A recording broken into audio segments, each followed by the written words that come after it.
सन्माननीय व्यासपीठ, आदरणीय परीक्षकगण आणि इथे जमलेल्या माझ्या तमाम मित्रमैत्रिणींनो,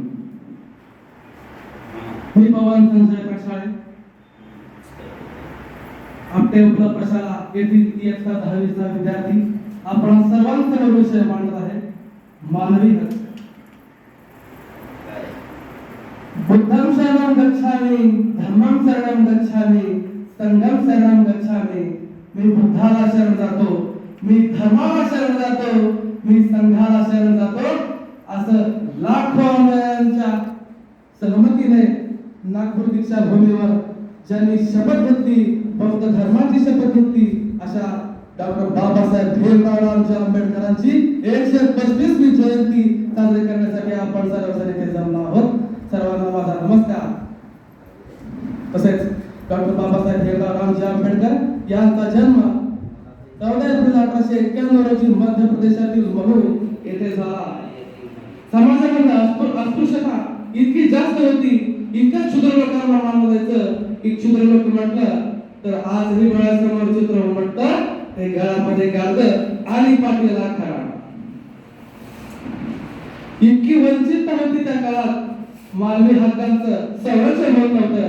या सर्वांचा अभ्यास करून, सर्व धर्मीयांचा अभ्यास करून आणि शिक्षणाबरोबरच त्यांनी संविधान लिहिण्याची धडा हाती घेतली. त्याचबरोबर सर्व देशांचं संविधान त्यांनी एकत्रीकरण करून सर्वांचा अभ्यास केला आणि जे जे मुद्दे लोकशाहीसाठी उपयुक्त ठरतील, लोकशाही रुजवण्याचे काम करतील, अशा मुद्द्यांना त्यांनी आपल्या संविधानात नमूद केलं. त्या संविधानाच्या मसुदा समितीचे ते अध्यक्ष होते. 1949 26 नोव्हेंबर 1949 रोजी डॉक्टर राजेंद्र प्रसाद या पहिल्या राष्ट्रपती भारत या राष्ट्रपतींच्या आदेशावरून मसुदा समितीचे अध्यक्ष ते झाले आणि संविधान लिहिण्याची धुरा त्यांनी हाती घेतली. त्याचबरोबर ते संविधान 26 जानेवारी 1950 रोजी ते कार्यान्वित करण्यात आली, त्याची अंमलबजावणी करण्यात आली. आता हे संविधान का लिहिले तर मानवी हक्कांचं संरक्षण या संविधानामध्ये नमूद केलेलं होतं. तसेच या संविधानामधील मार्गदर्शक तत्वे, मानवासाठी असलेले मूलभूत हक्क, तसेच याचिका दाखल करण्याचे हक्क देखील डॉक्टर बाबासाहेब भीमराव आंबेडकरांनी दिले. तसेच 14 तळे सत्याग्रह, नाशिकचा काळा मंदिर प्रवेश सत्याग्रह देखील त्यांनी घडवून आणला आणि मंदिरामध्ये लोकांना प्रवेश देण्याचं कामही डॉक्टर बाबासाहेब आंबेडकरांनी केलं.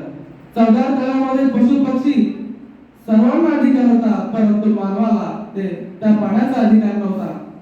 म्हणजे असं का, याच्या तळागाळाला जाऊन मनुस्मृतीचं दहन करून डॉक्टर बाबासाहेब आंबेडकरांनी तोही हक्क मानवाला दिला. आणि हक्क आधारित दृष्टिकोन मित्रांनो, लोकशाही जागृत करण्यासाठी, जतन करण्यासाठी मतदान आवश्यक आहे. मतदानाच्या आधारे लोकशाही टिकवणे आवश्यक आहे आणि हे मतदान करण्याचा अधिकार त्यांनी संविधानात दिला. तरीही संविधानात हक्क देऊन सुद्धा 1951-52च्या निवडणुकीमध्ये काही मतदार वंचित राहिले होते. त्या मतदारांना निरक्षरतेमुळे, वंचित राहिल्यामुळे शिक्षणाचेही अधिकार, हक्क त्यांना दिले गेले.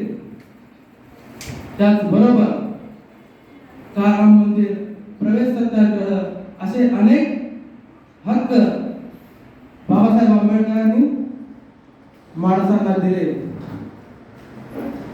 त्याचबरोबर संविधानामध्ये या हक्कांच्या संरक्षणासाठी त्यांनी काही कायदे केले. या कायद्यांतर्गत सर्व मानवी हक्कांचे संरक्षण करणे हे प्रत्येकाला अनिवार्य असते. त्याचबरोबर मित्रांनो, जगाची न्यायालय म्हणजेच अमेरिकेमधील कोलंबो विद्यापीठ, या कोलंबो विद्यापीठामध्ये बाबासाहेबांचा पुतळा आहे. या बाबासाहेबांच्या पुतळ्यावर लिहिलेलं आहे सिम्बॉल ऑफ नॉलेज, म्हणजे ज्ञानाचं प्रतीक डॉक्टर बाबासाहेब भीमराव रामजी आंबेडकर.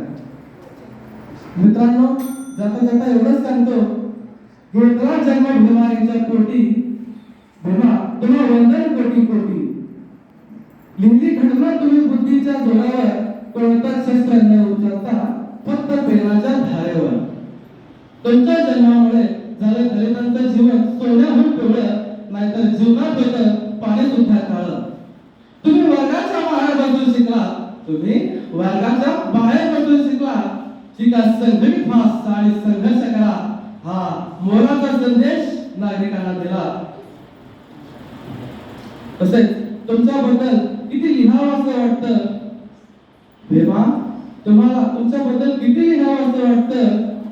सागराची शाही आणि आभाळाचं पान करावं असं वाटतं. सागराची शाही आणि आभाळाचं पान करावं असं वाटतं. शेवटी पुन्हा एकदा जाताना छाती ठोकपणे सांगतो की आजपर्यंत जगात एकही माणूस असा नाही ज्याच्याकडे 32 डिग्र्या आणि 9 भाषा अवगत आहेत आणि आतापर्यंत असा माणूस जन्माला नाही. शेवटी पुन्हा एकदा डॉक्टर बाबासाहेब आंबेडकरांच्या प्रतिमेस अभिवादन करून माझ्या भाषणाची सांगता करतो. धन्यवाद. जय भीम.